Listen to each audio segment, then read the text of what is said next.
ஸ்ரீ ஈசன் ஜோதிட அறக்கட்டளை நடத்தும் 21வது மாதாந்திர கருத்தரங்கிற்கு எனக்கு பேச வாய்ப்பளித்த திரு பண்டிட் பாலசுப்ரமணி ஐயா அவர்களுக்கும் அவரோடு உறுதுணையாக இருந்து இந்த கருத்தரங்கை சீரும் சிறப்புமாக நடத்தி கொண்டிருக்கின்ற அத்துணை நண்பர்களுக்கும், மேலும் இந்த அரங்கிற்கு தங்களது பங்களிப்பை கொடுத்து கொண்டிருக்கின்ற அத்துணை ஜோதிட குருமார்களுக்கும் என் நெஞ்சார்ந்த நன்றிகள் மற்றும் வணக்கங்கள். இன்று பேசக்கூடிய தலைப்பு நட்சத்திரம் பற்றிய சூட்சமங்கள். ஒரு நட்சத்திரம் 27 நட்சத்திரங்கள் இருக்கின்றது என்றால் ஒவ்வொரு நட்சத்திரத்திற்கும் என்ன காரகத்துவம் என்பதை நாம் சுருக்கமாக பார்ப்போம். ஏனென்றால் 27 நட்சத்திரங்களை ஒவ்வொரு நட்சத்திரமாக விரிவாக பார்ப்பதாக இருந்தால் ஒரு நாள் ஆகும். ஒவ்வொரு நட்சத்திரத்திற்கும் அதனுடைய ஆதிபத்தியங்கள், அதனுடைய காரகத்துவங்கள், அதனுடைய வரலாறு, அதனுடைய விருட்சங்கள், அதனுடைய பட்சிகள், ரஜ்ஜு, இதையெல்லாம் நாம் கணக்கில் எடுத்துக்கொண்டால் ஒரு நட்சத்திரத்திற்கு மட்டும் ஒரு நாள் முழுமையாக ஆகும் என்பதை தெரிவித்துக் கொள்கிறேன். இன்று நாம் பார்க்கக்கூடியது 27 நட்சத்திரங்களுடைய ஒரு சிறு விளக்கம். முதலில் நட்சத்திரத்திற்கு காரகத்துவம் இருக்கின்றதா என்பதை இப்பொழுது ஒரு ட்ரெண்டாக தமிழ்நாடு முழுவதும் ஓடிக்கொண்டிருக்கின்றது. சில ஜோதிட மகா குருமோர்கள் எல்லாம் ஒரு சாரார் நட்சத்திரத்திற்கு காரகத்துவம் இல்லை அப்படின்ட்டு பொது மேடையிலும் சரி அல்லது ஏதாவது ஒரு வலைதளங்களில் அவருடைய கருத்தை சொல்லிக்கொண்டு வருகிறார்கள். இன்னொரு புறம் இல்லை, நட்சத்திரத்துக்கு காரகத்துவம் உண்டு என்பதை அதை நிரூபித்து கொண்டும் உள்ளார்கள். ஸோ எனக்கு தெரிந்த வகையில், எனக்கு கற்றுக் கொடுத்த குருமார்கள் சொல்லிக் கொடுத்த வகையில் நவக்கோள்களுக்கு எப்படி காரகத்துவம் இருக்கின்றதோ, 12 ராசிகளுக்கு எப்படி காரகத்துவம் இருக்கின்றதோ, அல்லது 12 பாவகத்துக்கு எப்படி காரகத்துவம் இருக்கின்றதோ, அதுபோல நட்சத்திரத்திற்கும் காரகத்துவங்கள் உண்டு. சரிங்களா? அப்போ அஸ்வினி நட்சத்திரம் என்றால் அஸ்வினியில் பிறந்தவர், அதாவது அதிதேவதை என்று சொல்லக்கூடியது சரஸ்வதி தேவி. அஸ்வினுடைய நட்சத்திரத்தினுடைய அதிதேவதை சரஸ்வதி தேவி. அப்ப சரஸ்வதி தேவி என்றால் கல்வி கடவுள். கல்விக்கு கடவுள் என்றால் அஸ்வினி நட்சத்திரத்தில் பிறந்தவர்கள் நிச்சயமாக கல்வி பயிலக்கூடிய வாய்ப்பு உண்டு. அஸ்வத்தாமன், அடுத்ததாக அஸ்வத்தாமன் பிறந்த நட்சத்திரம் அஸ்வினி. ஸோ அஸ்வத்தாமன் ஒரு மருத்துவ குணமுள்ள அந்த நபர். ஸோ இவர்கள் மருத்துவ குணம் நிச்சயமாக உண்டு. அஸ்வத்தாமன் இரட்டை பிறவிகள், ட்வின்ஸ்.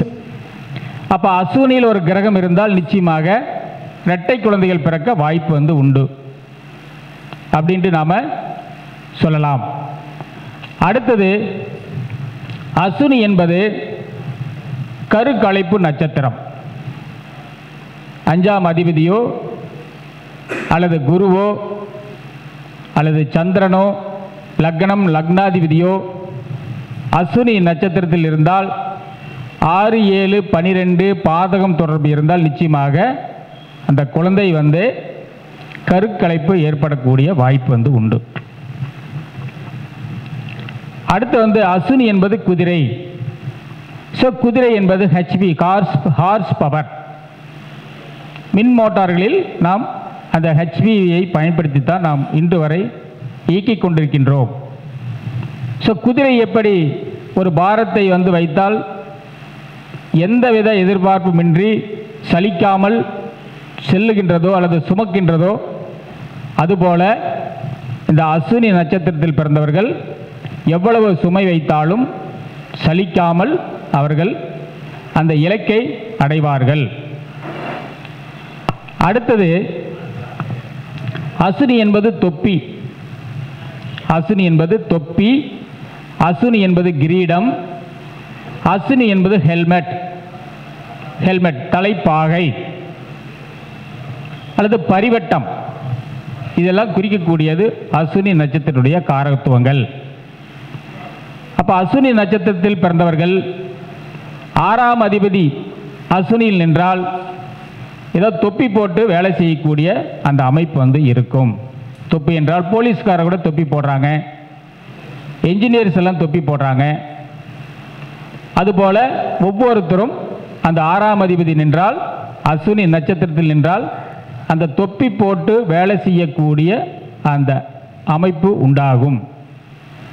அடுத்தது ஒரு 10ஆம் அதிபதி நின்றால், தொழில்காரகர் 10ஆம் அதிபதி அசுனி நட்சத்திரத்தில் இருந்தால் ஒன்று மருத்துவராகக்கூடிய வாய்ப்புண்டு, மருத்துவமனை வைத்திருப்பார்கள், அல்லது தொப்பி போடும் அந்த தொழில் பண்ணக்கூடிய செய்யக்கூடிய வாய்ப்பு வந்து உண்டு. ஹெல்மெட் கூட தயாரிப்பாங்க, ஹெல்மெட்.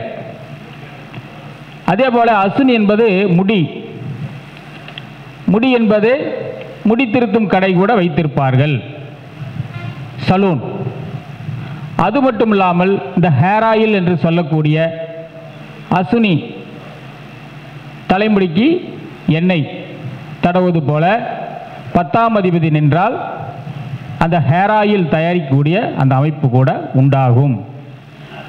இதையெல்லாம் நாம் சொன்னால் 100% வந்து சரியாக இருக்கும். அசுனி என்பது கொள்ளு, அதாவது கேது என்பது கொள்ளு. அசுனியில் ஒரு கிரகம் இருந்தால் லக்னம், லக்னாதிபதி சந்திரன் இருந்தால் நிச்சயமாக கொள்ளு சார்ந்த உணவுகள் வந்து விரும்பி சாப்பிடுவார்கள். கொள்ளுனா இவர்களுக்கு பிடித்த உணவாக இருக்கும். குதிரைக்கு கொள்ளுன்னு சொல்லுவாங்கள்ல, அது மாதிரி இவர்களுக்கு கொள்ளு சார்ந்த உணவுகள் வந்து ரொம்ப பிடித்த உணவுகளாக இருக்கும். அசுனி என்பது கொடி மரம்.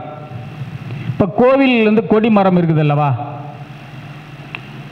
எந்த கோவிலும் கொடிமரம் இல்லாத கோயிலாக இருந்தால் அங்கே அசுனி நட்சத்திரம் இயங்கவில்லை என்று நாம் கணக்கில் எடுத்துக்கொள்ளப்பட வேண்டும். கொடிமரம் உள்ள கோவில்கள் வந்து அசுனி நட்சத்திரத்தை குறிக்கும்.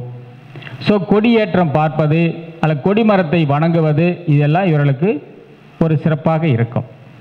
ஏதாவது ஒரு காரியத்துக்காக ஒரு கோரிக்கை அல்லது வேண்டுதல் வைத்தாலும் கூட கொடிமரம் அருகில் நின்று அதாவது கோரிக்கை வைத்தால் நிச்சயமாக அந்த கோரிக்கை வந்து நிறைவேறும். அது மட்டும் இல்லாமல் ஒரு பிரச்சனைக்கு வந்து ஒரு கோவிலில் வந்து ஒரு விசேஷம், ஒரு திருவிழாக்கள் நடக்கும்போது கொடி ஏற்றம் செய்வார்கள். அப்போ கொடி ஏற்றம் செய்வது பார்ப்பது இவர்களுக்கு வந்து நல்ல பலனை கொடுக்கும். 10ஆம் அதிபதி அசுனி நட்சத்திரத்தில் இருந்தால் 10ஆம் அதிபதியோ அல்லது 6ஆம் அதிபதியோ அசுனி நட்சத்திரத்தில் இருந்தால் இவர்கள் வேலை செய்யக்கூடிய இடத்தில் கொடி பறக்கும், அல்லது தொழில் செய்ய வேண்டிய இடத்தில் கொடி பறந்தால் அதிர்ஷ்டமாக இருக்கும். இப்போ காரில் கூட இப்போ 4ஆம் அதிபதி அசுனியில் இருப்பது என்றால் இப்போ 4 என்பது வண்டி வாகனம் சார்ந்து, அல்லது சுக்கிரன் வந்து அசுனி நட்சத்திரமாக இருந்தால் சுக்கிரன் என்பது சொகுசு வாகனம், கார். அவங்க காரில் வந்து கொடி பறக்கும், ஏதோ ஒரு கொடி பறக்கும். நீங்கள்லாம் ஆய்வு செய்து பாருங்கள். அது மட்டும் இல்லாமல் அசுனி என்பது இந்த தெரு விளக்குகள், இந்த லைட் எல்லாம் குறிக்கக்கூடியது வந்து அசுனி நட்சத்திரம். அப்போ கோவில் அல்லது மலைகள் சார்ந்த இடங்களில் வந்து இவர்கள் வந்து லைட்டு போட்டு கொடுப்பது அல்லது விளக்குகள் அமைத்து கொடுப்பது ரொம்ப ரொம்ப சிறப்பாக இருக்கும். அசுனி என்பது எட்டி மரம். விருட்சத்தில் பார்த்தோம் என்றால் எட்டி மரம். எட்டி மரம் என்பது வந்து எப்படி மருத்துவத்திற்கு பயன்படுவதோ அதுபோல இவர்கள் வந்து முழுமையாக மருத்துவ அறிவு நிரம்பி இருக்கும். அசுனி நட்சத்திரத்தில் யார் ஒருவர் பிறந்திருக்கிறார் என்றால் அவர்களுக்கு மருத்துவம் படித்திருப்பார்கள், அல்லது மருத்துவம் சார்ந்த அறிவு இருக்கும். அல்லது மருத்துவம் படிக்கவில்லை என்றாலும் கூட இவர்கள் கையால் திருநீர் வைத்தாலும் கூட நோய் நீங்கிவிடும். அல்லது ஒரு வேப்பிலை வைத்து பாடம் போட்டால் கூட வருகிறவர்களுக்கு, வாடிக்கையாளர்களுக்கு நோய் சம்பந்தப்பட்டது அல்லது ஏதாவது காற்று கருப்பு இருந்தாலும் கூட இவருடைய கைப்பட்டால் நிச்சயமாக அந்த தீய குணங்கள் வந்து நிச்சயமாக மாறிவிடும். அது மட்டும் இல்லாமல் அசுனியில் ஒரு கிரகம் இருந்தால், லக்னமோ லக்னாதிபதியோ சந்திரனோ ஏதாவது ஒரு கிரகம் இருந்தால் நிச்சயமாக, அல்லது 4ஆம் அதிபதியோ இருந்தால் நிச்சயமாக இவர்கள் வீடு வந்து தலைநகரில் இருக்கும். ஒன்று தலைநகரம், அல்லது வந்து மாநிலமாக இருந்தால் மாநிலத்தினுடைய தலைநகரம், அல்லது மாவட்டமாக இருந்தால் மாவட்டத்தினுடைய தலைநகரம், வட்டமாக இருந்தால் வட்டத்தினுடைய தலைநகரம், அல்லது ஏதாவது கிராமங்கள் ஊராட்சியாக இருந்தால் ஊராட்சியினுடைய ஹெட் குவார்ட்டர் தலைமை இடத்துல தான் இவங்க வந்து இருப்பாங்க. அப்படி இல்லை என்றால் முதல் வீதி, ஒரு ஊரில் வந்து முதல் வீதியில் வந்து குடியிருப்பாங்க, அல்லது அந்த வீதியில் வந்து முதல் வீட்டிலே கூட குடியிருக்க வந்து வாய்ப்பு வந்து உண்டு. இது எல்லாம் நாம் சொன்னால் நிச்சயமாக 100% வந்து சரியாக இருக்கும். இந்த நட்சத்திரத்தினுடைய காரத்துவங்கள் இன்னும் எண்ணில் அடங்காத நிறைய காரத்துவங்கள் வந்து இருக்கின்றது. சரி, இப்போ வந்து ஜென்ம நட்சத்திரம் அசுனி. அந்த அசுனி நட்சத்திரத்தை கொண்டு நாம் எதை பார்ப்போம்ல, ரஜ்ஜு பார்ப்போம். ரஜ்ஜு எதுக்காக பார்க்கிறோம் ஐயா? ரஜ்ஜு எதுக்காக பார்க்கிறோம்? ஒருத்தர் மட்டும் சொல்லுங்க. ரஜ்ஜு எதுக்காக பார்க்கிறோம்? கயிறு பொருத்தம், அது மட்டுமே. அது பெண்களுக்காக இருந்தால் தாலி பொருத்தம் என்று நாம் சொல்லுகின்றோம். நமக்கு ரஜ்ஜு பொருத்தம். இந்த அசுனி என்பது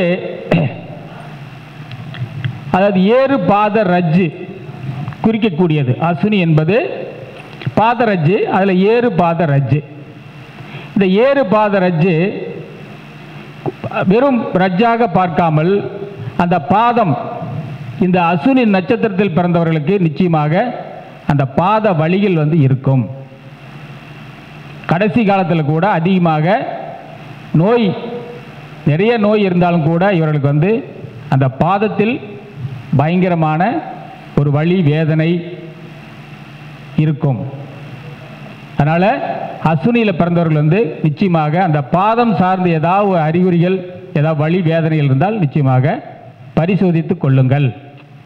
இந்த பாதரஜ்ஜு என்பது வெறும் பாதத்துக்கு மட்டும் பார்ப்பதல்ல, உடல் சார்ந்து. எப்படி வைநாசிக நட்சத்திரம் 22வது நட்சத்திரம் வைநாசிக நட்சத்திரம் நோயை தருகிறதோ அதுபோல இதுவும் நமக்கு நோயை தரும். ஸோ எல்லாரும் வந்து அந்தந்த ஜென்ம நட்சத்திரம் என்ன ரஜ்ஜுவோ அதனுடைய உடல் பாகத்தில் கவனம் செலுத்துங்கள். அடுத்தது பரணி நட்சத்திரம். பரணி என்பது துரியோதனன் பிறந்த நட்சத்திரம். ஸோ துரியோதனுடைய என்ன குணங்கள் இருக்கிறதோ அத்தனை வந்து இந்த பரணி நட்சத்திரத்திற்கு உண்டு. அதிதேவதை யமன். அதிதேவதை யமன். இது கடவுள் பார்த்தோம் என்றால் துர்கா தேவி. பரணி நட்சத்திரனுடைய கடவுள் வந்து துர்கா தேவி. ஸோ துர்கா தேவி வழிபாடு செய்வது சிறப்பு. பரணி என்பது அடுப்பு. பரணி என்பது அடுப்பு. அடுப்புனா 3 பர்னர் இருக்கின்ற அடுப்பு பரணி. சரிங்களா? அப்போ பரணியில் அடுப்புல இருந்து என்ன பண்ணுவாங்க? சமையல் செய்வார்கள். அப்போ இவர்கள் வந்து ஹேட்ரிங், சமையலர், சமையல்காரர் அல்லது மெஸ் நடத்துபவர்கள், அரசாங்கத்தில் வந்து ஹாஸ்டலில் வந்து பணிபுரியக்கூடிய அமைப்பு கூட இருக்கலாம். உணவு விடுதியில் வந்து பணிபுரியக்கூடிய வாய்ப்பு வந்து உண்டு. இந்த அரசில் வந்து சத்துணவு திட்டத்தில் கூட சில ஆர்கனைசர் அல்லது சமையலர், சமையல் உதவியாளர் இவர்களெல்லாம் வந்து பணிபுரியக்கூடிய வாய்ப்பு வந்து உண்டு. பரணி என்பது நெல்லிக்காய், நெல்லி மரம். ஸோ நெல்லி சாதம், நெல்லி சார்ந்து காய்கள் வந்து இவர்கள் வந்து பயன்படுத்தினால் நிச்சயமாக ஒரு நல்ல பலனை கொடுக்கும். பரணி என்பது முக்கோணம். முக்கோணம் 3 விதமான அந்த திங்கிங் வந்து இவர்களுக்கு இருக்கும். 3 விதமாக ஒரு விஷயத்தை வந்து 3 விதமாக யோசிப்பார்கள். பரணி என்பது இப்போ சமோசா கூட முக்கோண வடிவில் இருக்கின்றது, அதுவும் பரணி தான். அந்த விக்ஸ் மிட்டாய் இருக்குல்லவா, விக்ஸும் வந்து பரணியுடைய சிம்பிள். அது மட்டும் இல்லாமல் இந்த பெண்களுக்கு வந்து கருத்தடை சாதனம், இப்போ அரசு விளம்பரங்கள் பார்த்தோம் என்றால் ஒரு முக்கோணமாக ஒரு ரெட் கலரில் சிவப்பு வண்ணத்தில் வந்து அதெல்லாம் போட்டிருப்பாங்க. அதெல்லாம் வந்து பரணியுடைய நட்சத்திரத்துடைய சின்னங்கள். ஸோ ஏதாவது நீங்கள் ஏதாவது தானமாக வழங்கினால் முடிந்தால் அடுப்பு தானம் பண்ணுங்கள். அடுப்பு தானம் பண்ணுறதுக்கு வசதி இல்லை என்றால் இந்த சமோசா அல்லது விக்ஸ் மிட்டாய் இதெல்லாம் நீங்கள் தானமாக கூட செய்தால் நிச்சயமாக உங்களுக்கு வந்து நற்பலன்களை தரும். அடுத்து வந்து கிருத்திகை நட்சத்திரம். கிருத்திகையில் பிறந்தவர் தான் முருகர். ஸோ கிருத்தி என்பது கத்தி, கிருத்தி என்பது கற்றை, சவர கத்தி. இந்த கிருத்தியில் பிறந்தவங்க நிச்சயமாக கத்தி தான் பேசுவாங்க. கத்தி பேசுவது என்பது சவுண்டு தான் பேசுவாங்க, அமைதியாக பேச மாட்டாங்க. அதே போல் கத்தி எப்படி வெட்டுகின்றதோ அது போல் வெட்டு ஒன்று துண்டு ரெண்டுன்னு தான் பேசுவாங்க. இந்த கிருத்தியில் பிறந்தவங்க வெட்டு ஒன்று துண்டு ரெண்டுன்னு தான் பேசுவாங்க. இந்த கிருத்திகை என்பது அக்னி, அதிதேவதை அக்னி. ஸோ அக்னி என்பது தீயணைப்புத்துறை. தீயணைப்புத்துறையில் வந்து வேலை செய்யக்கூடிய வாய்ப்பு இருக்கும். பேக்கரி, டீ கடை இது சம்பந்தப்பட்ட அந்த பணிகளில் வந்து பணிபுரியக்கூடிய வாய்ப்பு வந்து உண்டு. கிருத்திகை நட்சத்திரத்தில் பிறந்தவர்கள் வந்து இப்படி இருப்பார்கள். அது மட்டும் இல்லாமல் இது வந்து ஏறு ரஜ்ஜு. கிருத்திகை என்பது ஏறு ரஜ்ஜு, ஏறு வயிறு ரஜ்ஜு. அப்போ ஒரு கிருத்திகையும் ஒரு உத்திரமும் சேர்ந்தால் ஒரு கணவருக்கு வந்து கிருத்திகை, ஒரு மனைவிக்கு வந்து உத்திரம், இரண்டுமே வந்து வயிறு ரஜ்ஜு. அப்போ வயிறு ரஜ்ஜு என்றால் ஒரு ரஜ்ஜு வந்து நோயை கொடுக்கும். கணவனுக்கு வந்து வயிறு பிரச்சனை சார்ந்து இருந்தால் மனைவிக்கும் வயிறு பிரச்சனை சார்ந்து இருக்கும். ஒரு குடும்பத்தில் ரெண்டு அந்த கிருத்திகையும் உத்திரத்தையும் இணைத்தால் வயிறு சார்ந்த நோய்கள் வந்து கணவனுக்கும் மனைவிக்கும் ஒரே நேரத்தில் வந்தால் இருவரும் கவனிக்க முடியாத நிலை ஏற்படும். ஸோ அதனால தான் பொருத்துவது இல்லை. இப்போ மிருகசீரிசம், சித்திரை, அவிட்டம் இதெல்லாம் வந்து சிரசு ரஜ்ஜு. இப்போ கணவனுக்கும் தலையில் ஒரு பிரச்சனை, மனைவிக்கும் தலையில் பிரச்சனை. ஒரு கணவனுக்கு வந்து நல்லா இருந்தாங்கன்னா மனைவி கூட்டிகிட்டு போவாங்க ஹாஸ்பிட்டலுக்கு, அல்லது வந்து கணவருக்கு பிரச்சனை, தலை சார்ந்த பிரச்சனை இருந்தால் மனைவி வந்து அழைத்து செல்வார்கள். அதுதான் வந்து கரெக்டு ஒரு குடும்பத்தில் இருக்கிறவங்க. ஆனால் இருவருக்கும் வந்து தலை சார்ந்த பிரச்சனை இருந்தால் யாரை அழைச்சிட்டு போக முடியும்? அதனால தான் இந்த ரஜ்ஜு சம்பந்தப்பட்டதில் இது மாதிரி சில பிரச்சனைகள் வந்து இருக்கின்றது. அதனால் நம் முன்னோர்கள் வந்து ஒரே ரஜ்ஜை வந்து இணைப்பது இல்லை. இதுதான் அடிப்படை காரணம். ஒரே ரஜ்ஜு. இப்போ கிருத்திகை வந்து வயிறு ரஜ்ஜு, உத்திரமும் வயிறு ரஜ்ஜு. இரண்டும் இணைத்தால் கணவனுக்கும் வயிறு சார்ந்த நோய் இருக்கும், மனைவிக்கும் வயிறு சார்ந்த நோய் இருக்கும். இருவரும் வந்து குடும்பத்தில் வந்து அவதிப்படுவார்கள். அவர்களுக்கு வந்து அழைத்து சென்று சிகிச்சை அளிக்க முடியாத சூழ்நிலை ஏற்பட்டுவிடும். அதனால் அவர்கள் வந்து ரொம்ப பாதிக்கப்படுவார்கள். சரிங்களா? அடுத்து வந்து ரோகிணி நட்சத்திரம். ரோகிணி என்பது கிருஷ்ணர் பிறந்த நட்சத்திரம். ஸோ ரோகிணியில் பிறந்தவர்கள் கிருஷ்ணனுடைய எப்படி அவருடைய குணநலங்கள் எப்படியோ அப்படித்தான் இந்த ரோகிணியில் பிறந்தவருடைய குணாதிசைகள் இருக்கும். அடுத்து வந்து ரோகிணி என்பது தேர், கோவில், சக்கரம். அடுத்து வந்து பண நட்சத்திரம். இது வந்து பணம் நட்சத்திரம். இது ஆலமரம், நாவல் மரம். ரயில்வே துறை வந்து குறிக்கக்கூடிய நட்சத்திரம் ரோகிணி வந்து ரயில்வே துறை வந்து குறிக்கக்கூடிய நட்சத்திரம். இப்போ ரோகிணியில் வந்து 4ஆம் அதிபதி இருந்தால், ரோகிணி நட்சத்திரத்தில் 4ஆம் அதிபதி என்றால் அந்த 1வது பாதம் என்றால் ரோகிணி 1ஆம் பாதம் என்றால் மேசம். ஸோ மேற்கு ரத வீதியில் வந்து இடம் அமையும், வீடு அமையும் என்று சொல்லலாம். அது மட்டும் இல்லாமல் உங்களுடைய சொத்து வந்து மேற்கு திசையில் வந்து இருக்கும் அப்படின்ட்டு நம்ம சொல்லக்கூடிய அமைப்பு. அப்போ ரோகிணி 2ஆம் பாதம் என்பது தெற்கு திசை குறிக்கக்கூடிய இடம். அப்போ ரோகிணி என்பது தேர், 4ஆம் அதிபதி என்பது சொத்து, வண்டி, வாகனம். உங்கள் வாகனங்கள் வந்து தெற்கு திசையில் வந்து அமையும் அப்படின்ட்டு நாம் சொல்லக்கூடிய அமைப்பு. அல்லது தெற்கு ரத வீதியில் வந்து சொத்து வந்து அமையும் அப்படின்ட்டு நாம் இந்த பலன் வந்து சொன்னால் நிச்சயமாக சரியாக இருக்கும். இது சக்கரம். சக்கரம் என்றால் வாகனத்துறை சார்ந்து நிச்சயமாக அவர்களுக்கு தொடர்புண்டு. அது மட்டும் இல்லாமல் இது வந்து பண நட்சத்திரம், பணத்தை குறிக்கக்கூடிய நட்சத்திரம். ஸோ 2ஆம் அதிபதியோ அல்லது வந்து 6ஆம் அதிபதியோ அல்லது 10ஆம் அதிபதியோ இருந்தால் ரோகிணியில் நின்றால் நிச்சயமாக வங்கி சார்ந்து பணப்புழக்கம் அதிகமுள்ள இடங்களில் பணிபுரிவார்கள். அடுத்தது ரயில்வே துறை. ரயில்வே துறையை குறிக்கக்கூடியது ரோகிணி நட்சத்திரம். ஸோ ரயில்வே துறையில் வந்து ஒரு வேலைவாய்ப்பு வருமா வராது என்பதை நாம் ரோகிணியில் 6ஆம் அதிபதியோ 2ஆம் அதிபதியோ அல்லது 10ஆம் அதிபதியோ இருந்தால் நிச்சயமாக ரயில்வே துறையில் வந்து பணி புரியக்கூடிய வாய்ப்பு வந்து உண்டு என்று நாம் சொல்லலாம். ரோகிணி என்பது ஏறு கழுத்து ரஜ்ஜு. இந்த ரோகிணியில் பிறந்தவர்கள் வந்து நிச்சயமாக கழுத்து சார்ந்த பிரச்சனை உண்டு, சற்று கவனமாக இருக்க வேண்டும். கழுத்தில் ஏதாவது வலி வேதனைகள் இருந்தால் பரிசோதித்துக் கொள்ள வேண்டும். அடுத்தது மிருகசீரிடம். மிருகசீரிடம் அவருடைய அதிபதி வந்து சந்திரன், அவருடைய அதிதேவதை வந்து சந்திரன். சந்திரன் என்றால் திருப்பதி. ஸோ மிருகசீரிஷ நட்சத்திரத்தில் பிறந்தவர்கள் வந்து திருப்பதி சென்றால் நிச்சயமாக ஒரு நல்ல ஒரு வாய்ப்பு வந்து அமையும். மிருகசீரிஷம் என்பது மான் தலை. மானுடைய தலையை குறிக்கும்.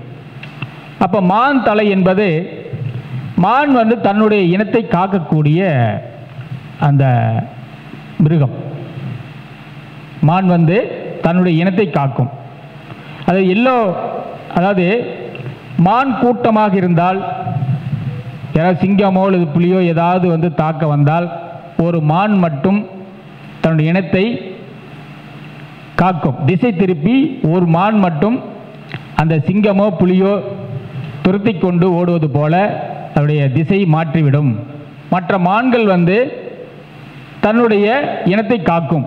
அதுபோல ஒரு மான் மட்டும் பலியிடும் அல்லது வந்து தன்னைத்தானே அழித்து கொள்ளும். அதுபோல மிருகசீரிஷ நட்சத்திரத்தில் பிறந்தவர்கள் வந்து தன் நாடு, தன் தேசம், தன் மக்களை காப்பார்கள் அல்லது தன்னுடைய குடும்பத்தை வந்து காப்பார்கள். தன்னை நம்பி இருப்பவர்களை நிச்சயமாக பாதுகாப்பார்கள் என்று நாம் சொல்லலாம். மிருகசீரிஷம் என்பது தேங்காய். தேங்காய்க்கு எப்படி முக்கன் இருப்பது போல இவர்களுக்கும் 3 வித எண்ணங்கள், 3 வித அறிவு எல்லாமே நிரம்பி இருக்கும். அடுத்தது மிருகசீரிஷம் என்பது மருத்துவ நட்சத்திரம். மருத்துவ நட்சத்திரங்கள் அசுனி எப்படி மருத்துவ நட்சத்திரமாக இருந்ததோ அதுபோல மிருகசீரிடமும் மருத்துவ நட்சத்திரம். ஒரு +2 படிக்கிறவங்க அல்லது ஏதாவது ஒரு குழந்தை வந்து பார்க்குறாங்க, 5ஆம் அதிபதியோ அல்லது 6ஆம் அதிபதி, 10ஆம் அதிபதி இதெல்லாம் வந்து ஏதோ ஒரு அதிபதிகள் வந்து அந்த மிருகசீரிஷ நட்சத்திரத்தில் இருந்தால் நிச்சயமாக உங்களுடைய மகனோ அல்லது மகளோ மருத்துவத்துறைக்கு வந்து வாய்ப்புண்டு என்று நாம் எடுத்த மாத்திரத்தில் சொல்லிவிடலாம். அடுத்தது இந்த மிருகசீரிஷம் என்பது சிரசு ரஜ்ஜு. செவ்வாயினுடைய நட்சத்திரம் மிருகசீரிஷம். இது சிரசு ரஜ்ஜை குறிக்கும். ஸோ இவர்கள் வந்து தலையில் ஏதாவது ஒரு பாதிப்பு இருந்தால் நிச்சயமாக உடனடியாக பார்த்து கொள்ளப்பட வேண்டும். தலை சார்ந்த பிரச்சனை, தலையில் ஒரு வலி, தலையில் ஏதாவது அடிபட்டால் கூட இதில் ஃபஸ்ட்டு வந்து இவங்களுக்கு தலையில் தான் அடிபடும். எந்தெந்த ரஜ்ஜு இவர்களுக்கு இருக்கின்றதோ அங்கே தான் முதலில் வந்து இவர்களுக்கு நோய் தாக்கும் அல்லது அடிபடும்.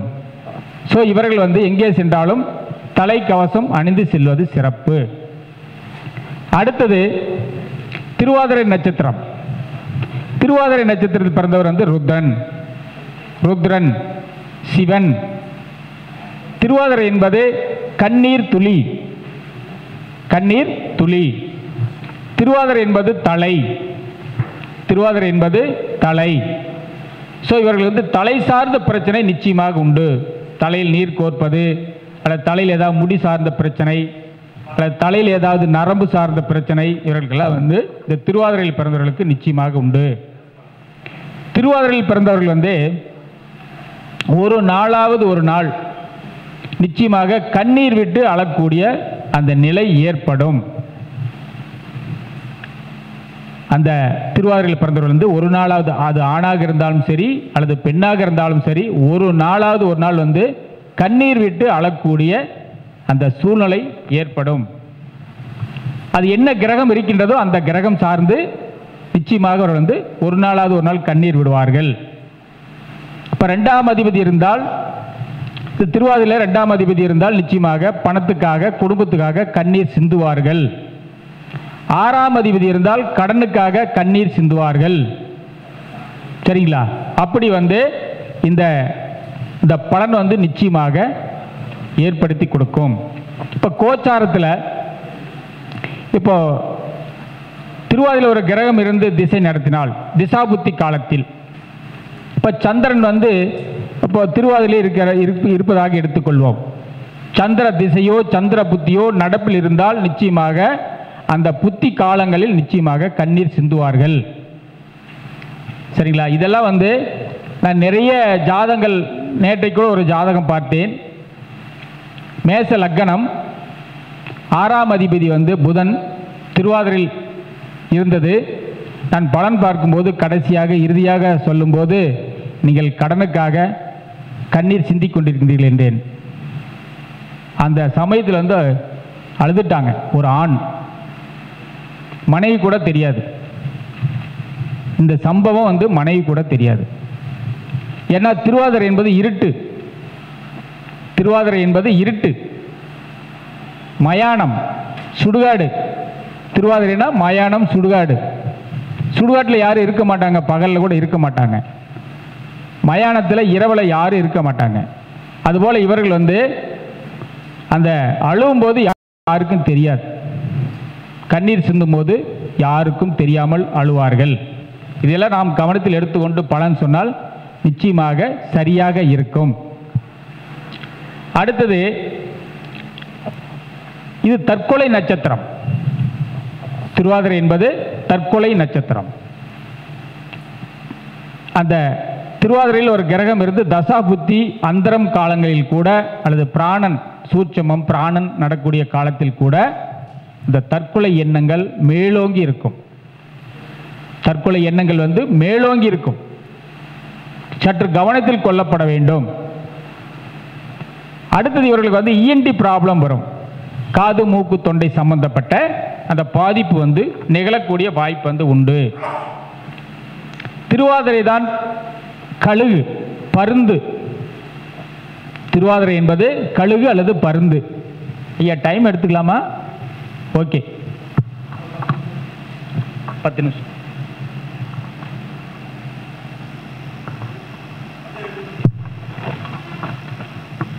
ஐயா, இதெல்லாம் உங்களுக்கு ஒரு இன்ட்ரெஸ்டாக இருக்கா, எப்படி இருக்குங்க? இல்லை, என்னென்னா எல்லாம் பசி நேரத்தில் 1:45 ஆகுது. இது சப்ஜெக்ட் உண்மையாலுமே யாருமே தரமாட்டாங்க ஜி. இதெல்லாம் ஒரு, அதாவது இன்றைக்கு இருப்பார் நாளைக்கு இல்லை, இன்றைக்கு இருப்பார் நாளைக்கு இல்லை. ஸோ நான் நாளைக்கு இருப்பேனாங்கிறது சந்தேகம், பொதுவாக சொல்கிறேன். அதனால் இன்னைக்கு எனக்கு மைக்கு, இந்த பிரபஞ்சம் எனக்கு அனுமதி கொடுத்துள்ளது. இப்படியெல்லாம் சொல்லுங்க, ஒரு 4 பேர்த்துக்கு சொல்லுங்க அப்படின்ட்டு. என்னிடம் இருக்கின்ற விஷயங்கள், நான் கற்றுக்கொண்ட ஜோதிடத்தினுடைய அனுபவங்கள், ஒளிவு மறைவே இல்லாமல் நான் சொல்லிடுவேன். எனக்கு ஒளிவு மறைவு இதெல்லாம் நமக்கு தேவைப்படாது, நாளைக்கு தேவைப்படாது என்று சொல்ல நினைக்க மாட்டேன். சரிங்களா? அதனால் இதெல்லாம் உங்களுக்கு கேட்ட விஷயமாக இருந்தாலும் கூட ஒரு சில விஷயங்கள் உங்களுக்கு கேட்டிருக்கலாம், அல்லது உங்களுக்கு தெரிந்திருக்கலாம், அல்லது தெரியாமல் கூட இருந்திருக்கலாம். நிச்சயமாக இதெல்லாம் நீங்கள் கொஞ்சம் ஆழ்ந்து கவனிச்சிங்கன்னா அந்த நட்சத்திரத்தினுடைய காரகத்துவம், அதனுடைய பலன்கள் 100% சரியாக இருக்கும். 9 கிரகத்தை வச்சு நீங்கள் அழுதீங்களான்னு சொல்ல முடியுமா? 9 கிரகங்கள் வைத்து இந்த சம்பவம் இன்னைக்கு நடக்குதுன்னு சொல்ல முடியுமா? முடியாதுங்க ஐயா. நட்சத்திர காரகத்தை வைத்து நாம் சொல்லலாம். நட்சத்திரத்துடைய காரகத்துவம், அந்த தசாநாதனோ புத்திநாதனோ அந்தரநாதனோ அல்லது சூட்சமநாதனோ அல்லது பிராணன் என்று சொல்லக்கூடிய பிராணநாதனோ நம் ஜாதகத்தில் என்ன சாரம் வாங்கியிருக்கின்றது, அதனுடைய அந்த நட்சத்திரனுடைய காரகத்துவத்தை நான் பூத்தி சொன்னால் நிச்சயமாக 100% சரியாக இருக்கும். நான் சொல்லும்போது திருவாதிரை பற்றி சொல்லும்போது அழுதுட்டாங்க. எனக்கு 500 ரூபா கேட்டேன், 1000 ரூபாயா கொடுத்தாங்க சொன்னதுக்கு. இது உண்மை. நான் ஃபீஸ் 500, ஆனால் இது சொன்னது 1000, கொடுத்தது 1000. ஒரே ஒரு வார்த்தை தான். அதனால் இதை யாரும் சுணக்கமாக எடுத்துக்கொள்ள வேண்டாம். கண்டிப்பாக உண்டு. தற்கொலை எண்ணங்கள் அதிகமாக மேலோங்கி இருக்கும். நான் சொல்லியிருக்கேன், தற்கொலை எண்ணங்கள் மேலோங்கி இருக்கும். திருவாதிரையில் பிறந்தவங்க யாராக இருந்தாலும் சரி, சந்திரன் இருந்தால் தாய் அழுவார்கள், சூரியன் இருந்தால் அப்பா அழுவாங்க, கண்ணீர் சிந்துவாங்க. செவ்வாய் இருந்தால் சகோதரன். அப்படி ஒவ்வொரு கிரகத்தையும் நீங்கள் அதுக்குள்ளே அடாப்ட் பண்ணி மெர்ஜ் பண்ணி பலன் சொல்லுங்கள், சரியாக இருக்கும். அடுத்து புனர்பூசம். ஏன்னா 27 நட்சத்திரத்துடைய சொல்ல முடியாதுன்னு நினைக்கிறேன். கொஞ்சம் குறைச்சிக்கிட்டு ஒரு 10 நிமிஷம் மட்டும் சொல்லிடுறேங்க ஐயா. சரி, அடுத்து புனர்பூச நட்சத்திரம். புனர்பூசத்தில் பிறந்தவர் ராமர். ராமர் புனர்பூசத்தில் பிறந்தார். அது விருட்சம் மூங்கில். மூங்கில் மூங்கில் போல் 300 கிளைகளை என்று சொல்லக்கூடிய அந்த அமைப்பு புனர்பூச நட்சத்திரத்திற்கு உண்டு. இது கரும்பு. இது கரும்பு ஜூஸ் குடிக்கலாங்க. கரும்பு ஜூஸ் தானமாக கொடுக்கலாம். அது மட்டும் இல்லாமல் இது புல்லாங்குழலுடைய நட்சத்திரம். புல்லாங்குழல். வீட்டில் புல்லாங்குழல் இருந்தாவே இவங்களுக்கு அதிர்ஷ்டம். மூங்கில் இருந்தால் அதிர்ஷ்டம். மூங்கிலை பார்த்தால் அதிர்ஷ்டம், கரும்பை பார்த்தாலும் அதிர்ஷ்டம். புனர்பூசத்தில் பிறந்தவர்கள் அதிர்ஷ்டமானவர்கள். அது மட்டும் இல்லாமல் இது பூனை. பூனை நட்சத்திரம். ஸோ இவர் கண்ணில் பூனையோ அணிலோ தென்படாமல் போக மாட்டாங்க. இந்த புனர்பூசத்தில் பிறந்தவர்கள் பூனையை பார்த்து சென்றால் அதிர்ஷ்டம். பூனை எப்போதும் தொடர்பு இருக்கும். பூனையோ அணிலோ இதெல்லாம் இவர்களுக்கு தொடர்பு இருக்கும். லக்ன புள்ளிங்க, லக்னாதிபதி, சந்திரன், 5ஆம் அதிபதி, இதெல்லாம் உங்களுக்கு ரொம்ப அதிர்ஷ்டமாக இருக்கும். அதே மாதிரி புனர்பூசம் புடலங்காய். புனர்பூசம் புடலங்காய். புடலங்காய் விரும்பி சாப்பிடுவாங்க. புனர்பூச நட்சத்திரத்தில் பிறகு புடலங்காய் விரும்பி சாப்பிடுவாங்க. ஒரு கும்பாபிஷேகம் நடப்பதாக இருந்தாலும் சரி, அல்லது ஏதாவது ஒரு அனாதை இல்லங்களுக்கு இவர்கள் புடலங்காய் தானம் செய்தால் ரொம்ப ரொம்ப ஒரு சிறப்பாக இருக்கும். எண்ணிய எண்ணங்கள், எண்ணிய காரியங்கள் நிச்சயமாக நிறைவேறும்.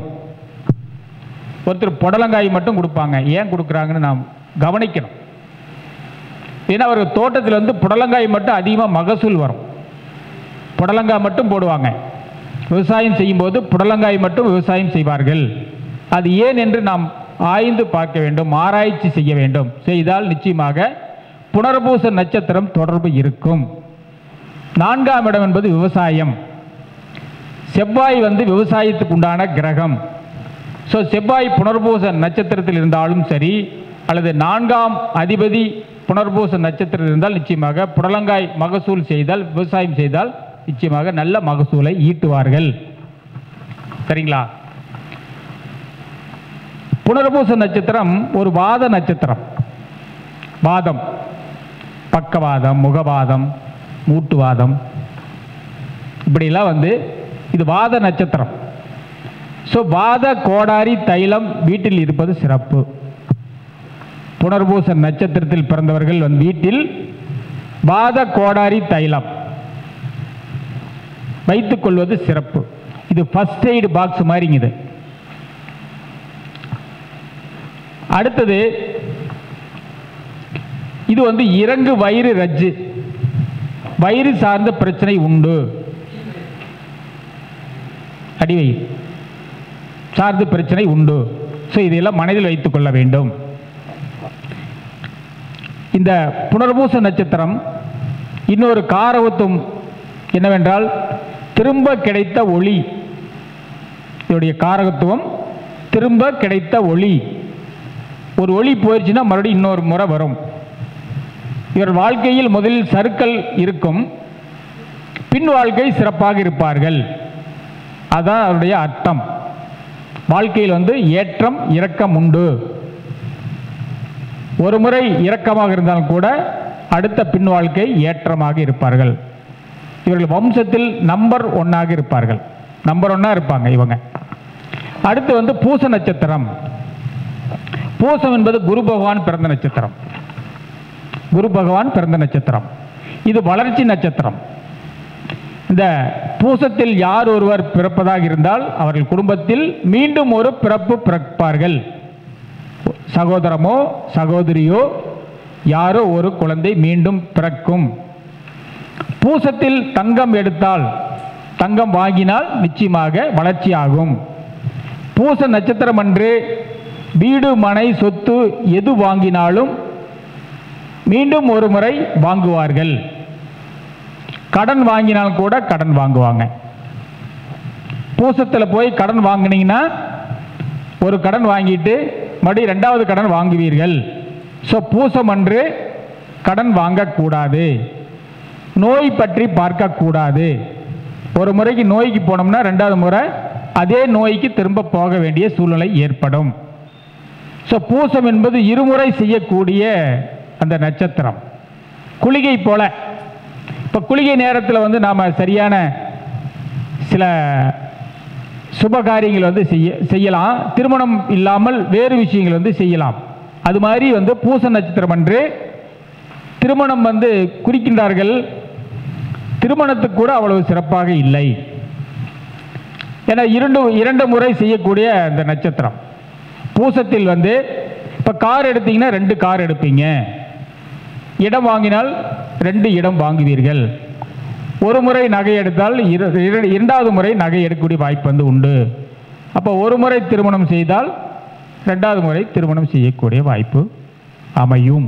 2 7 கெட்டால், 2ஆம் இடமோ 7ஆம் இடமோ கெட்டிருந்தால் அவர்கள் வந்து பூச நட்சத்திரம் என்று திருமணம் செய்யக்கூடாது. அப்போ பூசம் என்பது பித்த நட்சத்திரம். இந்த நட்சத்திரம் வந்து பித்த நட்சத்திரம். ஸோ பித்தம் வந்து இவர்களுக்கு அது உடலில் வந்து ஏற்படக்கூடிய வாய்ப்பு வந்து உண்டு. பித்த நோய்கள் ஏற்படக்கூடிய வாய்ப்பு வந்து உண்டு. காய்ச்சல், கொப்பளங்கள், மலேரியா, டெங்கு இதெல்லாம் வந்து குறிக்கக்கூடிய வாய்ப்பு உண்டு. இந்த பூசம் என்பது பரிசு நட்சத்திரம். பரிசு பூசம் படிக்கும்போது 5ஆம் அதிபதியாக இருந்தால் உயர்கல்வியில் பரிசு வாங்குவார்கள். 4ஆம் அதிபதி இருந்தால் இந்த யூஜி என்று சொல்லக்கூடிய அந்த கல்வி, ஒரு டிகிரி அதில் வந்து அவங்க அல்லது +2 வந்து ஒரு பரிசு வந்து வாங்கக்கூடிய வாய்ப்பு உண்டு. அதுபோல் ஒவ்வொரு பாவத்துக்கும் எடுத்துக்கொள்ளுங்கள். அடுத்து வந்து பூசம் என்பது தீச்சட்டி. பூசம் என்பது தீச்சட்டி. பூசம் என்பது பூக்குழி இறங்குதல்.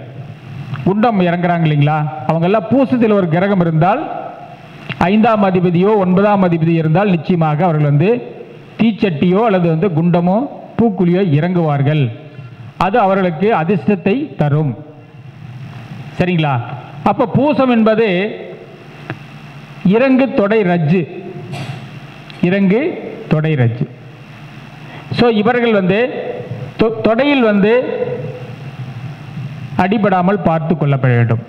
வண்டி வாகனம் ஓட்டும் போதும் சரி, அல்லது வண்டி வாகனத்தில் அமரும் போதும் சற்று கவனமாக இருக்க வேண்டும். ஏன்னா வந்து இது வந்து இறங்கு தொடை ரஜ்ஜு. சரிங்களா? ஒன்று ஆயிலே மட்டும் ஒரு சுற்று கடைசியாக வந்து ஆயில்யம். மேடம் சொல்லுங்க. ஓ, 10வது மகம். சரி, ஆயில்யம் வந்து ஆயில்யத்தில் பிறந்தவர் ஆதிசேஷன். ஆதிசேஷன் பிறந்த நட்சத்திரம் ஆயில்யம். நம்முடைய நவகிரகத்தில் கேது பகவான் பிறந்த நட்சத்திரம் ஆயில்யம். ஸோ ஆதிசேஷன் எப்படி இருப்பாரோ அப்படித்தான் இவங்களும் இருப்பாங்க. ஸோ பாம்பு, ஆதிசேஷன் என்றால் பாம்பு. ஆயில்ய நட்சத்திரத்தில் பிறந்தவர்கள் வந்து தொந்தரவு செய்யக்கூடாது. நாம போய் தொந்தரவு செய்யக்கூடாது. தொந்தரவு செய்தால் அது பாம்பு படம் எடுத்து ஆடும். பாம்பு நம்மை தாக்கும். அதனால இவர்கள் வந்து லக்னமோ லக்னாதிபதியோ சந்திரனோ எதுவாக இருந்தாலும் சரி, ஆயில்ய நட்சத்திரத்தில் இருந்தால் அந்த ஜாதகரை நாம் போய் துன்புறுத்தக்கூடாது. நல்ல அறிவாளி, அது பெண்ணாக இருந்தாலும் சரி ஆணாக இருந்தாலும் சரி. ஆயிலியில் பிறந்தவர், ஆயிலிய நட்சத்திரத்தில் பிறந்தவர்கள் வந்து மாமியாருக்கு ஆகாதுன்னு சொல்றாங்க இல்லைங்களா, அதெல்லாம் தவறு. ரொம்ப ரொம்ப ரொம்ப நாலேஜ் பர்சனாக இருப்பாங்க, ஆணாக இருந்தாலும் சரி பெண்ணாக இருந்தாலும் சரி. ஆயில்யம் என்பது முருங்கை மரம். ஆயில்யம் என்பது முருங்கை மரம். முருங்கை மரம் எப்படி வந்து அனைத்து பாகங்களும் பயன்படுகின்றதோ அதுபோல இவர்கள் வந்து அனைவருக்கும் இவர்கள் வந்து பயன்படுவார்கள். முருங்கைக்காய், முருங்கை இலை, முருங்கை பூ, முருங்கை பிசின், இதெல்லாம் சம்பந்தப்பட்ட எப்படி வந்து பயன்படுகின்றதோ அதுபோல இவர்கள் வந்து மற்றவர்கள் வந்து பயன்படுவார்கள். அடுத்தது வந்து இந்த ஆயில்யம் என்பது மிக்சி கிரைண்டர், அம்மி என்று சொல்லக்கூடியது. 6ஆம் அதிபதியோ அல்லது 10ஆம் அதிபதியோ இருந்தால், ஆயில்யத்தில் 6ஆம் அதிபதி இருந்தால் இந்த மிக்சி கிரைண்டர் இந்த கம்பெனியில் வந்து வேலை செய்வாங்க. 10ஆம் அதிபதி இருந்தால் தொழிலாக கூட செய்வாங்க. இந்த மிக்சி கிரைண்டர் கடையெல்லாம் வச்சுருப்பாங்க. அவர்கள் எல்லாம் வந்து ஆயில்ய நட்சத்திரத்தில் ஏதோ ஒரு கிரகம் நிச்சயமாக உண்டு. அது மட்டும் இல்லாமல் இந்த மசாலா பொருட்கள், நுண்ணிய துகள்கள், அது ஆயில்யம். அப்போ வந்து மசாலா பொருட்கள் அல்லது மிளகாய் பொடி, இந்த மசாலா பொடிகள் எல்லாம் தயாரிக்கக்கூடிய அந்த அமைப்பு வந்து நிச்சயமாக உண்டு. 6ஆம் அதிபதியோ அல்லது 10ஆம் அதிபதியோ அல்லது 2ஆம் அதிபதியோ ஆயில்ய நட்சத்திரத்தில் இருந்தால் இந்த மசாலா பொடிகள் சார்ந்து தொழில் செய்தால் சிறப்பாக இருப்பார்கள். இந்த ஆயில்யம் நட்சத்திரத்தில் பிறந்தவர்கள் வந்து கும்பாபிஷேகம், அனாதை இல்லங்கள் அல்லது வந்து முதியோர் இல்லங்களுக்கு மசாலா பொருட்கள் தானமாக வழங்கினால் அவர்கள் எண்ணங்கள் நிச்சயமாக நிறைவேறும். சரிங்களா? அடுத்தது இந்த விருட்சம் என்று சொல்லக்கூடியது புன்னை மரம். ஆயில்யம் நட்சத்திரத்துடைய விருட்சம் வந்து புன்னை மரம். ஏதோ ஒரு காரியம் தடங்கலாகுது உங்களுக்கு, இன்னைக்கு ஒரு வேலைக்கு போறீங்க, அல்லது ஏதோ ஒருத்தர் வந்து பணம், நீங்கள் கொடுத்த பணம் திரும்ப பெற வேண்டும் என்றால் அந்த ஆயில்ய நட்சத்திரத்துடைய விருட்சம் புன்னை மரம், அந்த இலையை வந்து நீங்கள் பாக்கெட்டில் வைத்து கொண்டால் கூட போகிற இடங்கள் எல்லாம் உங்களுடைய காரியங்கள் வந்து சக்சஸ் ஆகும். இது வந்து நீங்கள் பயன்படுத்தினால் நிச்சயமாக ஒரு வாழ்க்கையில் வந்து வெற்றி பெறுவீர்கள். இந்த ஆயில்ய நட்சத்திரம் புன்னை நல்லூர் மாரியம்மன். ஸோ உங்களுக்கு ஏதாவது ஒரு வேண்டுதலோ அல்லது ஏதாவது ஒரு கோரிக்கை வந்து நீங்கள் வைத்தோர் என்றால் புன்னை நல்லூர் மாரியம்மன் வழிபாடு செய்வது சிறப்பு. சரிங்களா? அடுத்து இந்த ஆயில்யம் என்பது இறங்கு பாதரஜ். ஆயில்யம் என்பது பாதரஜ். இவர்கள் கால்கள் வந்து கொஞ்சம் நடக்கும்போது கவனமாக நடக்கப்பட வேண்டும். வாக்கிங் போகும்போது, பாத யாத்திரை போகும்போது, நடைப்பயணம் செல்லும் போது ஆயில்யம் நட்சத்திரத்தில் பிறந்தவர்கள் வந்து கால்களை சற்று கவனமாக கவனித்துக் கொள்ள வேண்டும். காலில் அல்லது பாதத்தில் அடிபடக்கூடிய அல்லது பாதிப்பு ஏற்படக்கூடிய வாய்ப்பு வந்து அமையும். வாழ்க்கையில் நிச்சயமாக இந்த பாதிப்பு உண்டு. சற்று கவனமாக இருக்க வேண்டும். சரிங்களா? 10வது நட்சத்திரம் மகம். அந்த மேடம் கேட்டதுக்காக ஒரு நிமிஷம். மகம் வந்து நீங்க பழமொழி உங்களுக்கு தெரியும், மகம் வந்து ஜெகத்தை ஆளும். சரிங்களா? அது மாதிரி மகத்தில் பிறந்தவர் அதாவது விநாயகர். உத்திராடத்தில் பிறந்தாலும் கூட அவருடைய அதிதேவதை வந்து விநாயகர். விநாயகர் பிறந்த நட்சத்திரம் உத்திராடம். ஆனால் மகத்துக்கு வந்து அவர்கள் வந்து அதிதேவதை விநாயகர். ஃபர்ஸ்ட் மகத்தில் பிறந்தவர் வந்து விநாயகர் வழிபாடு செய்வது சிறப்பு. நம்பர் 1 வழிபாடு விநாயகர். மறைந்த முன்னாள் முதலமைச்சர் ஜெயலலிதா அம்மா கூட அங்கே போயஸ் காரிலிருந்து தலைமைச் செயலகத்துக்கு போகும்போது காரில் பயணம் செய்யும்போது அந்த ரோட்டோரமாக ஒரு விநாயகர் கோயில் ஒன்று இருக்கும். விநாயகர் வந்து கும்பிட்டு தான் போனதாக வரலாறுகள் வந்து கூறுகின்றன. ஸோ இந்த அம்மா வந்து மக நட்சத்திரம், ஜெயலலிதா அம்மா வந்து மக நட்சத்திரம். விநாயகர் வழிபாடு நிச்சயமாக செய்யாமல் செல்ல மாட்டார்கள். ஸோ மகத்தில் பிறந்தவர் வந்து விநாயகர் வழிபாடு செய்வது சிறப்பு. இந்த மக நட்சத்திரம் வந்து மருத்துவ நட்சத்திரம். இவர்கள் குடும்பத்தில் வந்து மருத்துவர்கள் வந்து இருப்பார்கள். மகத்தில் பிறந்த வீட்டில் வந்து மருத்துவர் ஏதோ ஒரு துறையில் ஒரு டாக்டராக இருக்கலாம், அல்லது ஒரு நர்ஸாக இருக்கலாம், அல்லது வந்து ஒரு மருத்துவம் pharmacy D pharm B pharm கூட படித்திருக்கலாம். அப்படி வந்து ஒரு அமைப்பு. எங்க யாராக இருக்காங்களா உங்கள் ஃபேமிலியில்? யாரும் இல்லை. சரி, எதிர்காலத்தில் வருவாங்கம்மா. உங்கள் குடும்பத்தில் வந்து மருத்துவத்துறையில் அந்த துறையில் வந்து சிறந்து விளங்கக்கூடிய ஒரு நபர் வந்து உங்கள் குடும்பத்துக்கு வருவாங்க. என்ன படி? மெடிசன் படிக்க வச்சிங்க. ஓ, டிஸ்கண்டினியூ பண்ணிட்டாரு. ஓஹோ, சரி. அப்போ எதிர்காலத்தில் வந்து உங்கள் குடும்பத்தில் மருத்துவத்துறையில் சிறந்து விளங்கக்கூடிய அந்த வாய்ப்பு வந்து அமையும். அடுத்து வந்து மகம் என்பது சளி பிடிக்கக்கூடிய வாய்ப்பு வந்து இருக்கும். சளி வீசிங் ப்ராப்ளம் இதெல்லாம் வரக்கூடிய வாய்ப்பு வந்து இருக்கும். மகம் என்பது ஆலமரம். இவங்க வந்து ஆள் போல் வளர்ந்து இருப்பார்கள். ஆலமரம் எப்படி மற்றவர்களுக்கு வந்து நிழலாக இருக்கக்கூடிய அந்த அமைப்பு இருக்கின்றதோ அதுபோல் இவர்களும் வந்து தன் குடும்பத்துக்காகவும் தன்னை சார்ந்தவர்களுக்கும் ஆலமரம் போல் இருப்பார்கள். விழுதுகள் எப்படி தாங்கி கொண்டிருக்கின்றது அதுபோல குடும்பத்தை வந்து தாங்குவார்கள். அடுத்தது சுக்கிர பகவான் பிறந்த நட்சத்திரம். ஸோ மகத்தில் வந்து சுக்கிர பகவான் பிறந்த நட்சத்திரம். சுக்கிரனுடைய கேரக்டர் எப்படியோ அப்படியே தான் அமையும். மகத்தில் பிறந்தவர் தான் அர்ஜுனன். அர்ஜுன் வந்து மகத்தில் பிறந்தவர். ஸோ அர்ஜுனன் பஞ்ச பாண்டவர்களில் அர்ஜுனுடைய அந்த குணாதிசிகள் அனைத்தும் மகத்துக்கு உண்டு. மகம் என்பது காவடி, பல்லக்கு அல்லது ஒரு ஆசனம், பத்மாசனம், ஆசனம் இதெல்லாம் குறிக்கக்கூடிய அந்த நட்சத்திர காரகத்துவம். நுகத்தடி, நுகம் தடி, விவசாயம் சார்ந்து நிச்சயமாக அவர்கள் வந்து இருப்பார்கள். விவசாயத்தில் வந்து நல்ல ஒரு இருப்பார்கள். கிராமப்புறமாக இருந்தால் விவசாயத்தில் நல்ல வாய்ப்பு வந்து அமையும்.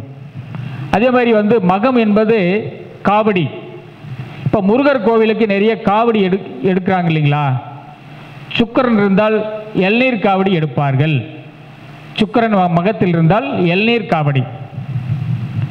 சந்திரன் இருந்தால் பன்னீர் காவடி அல்லது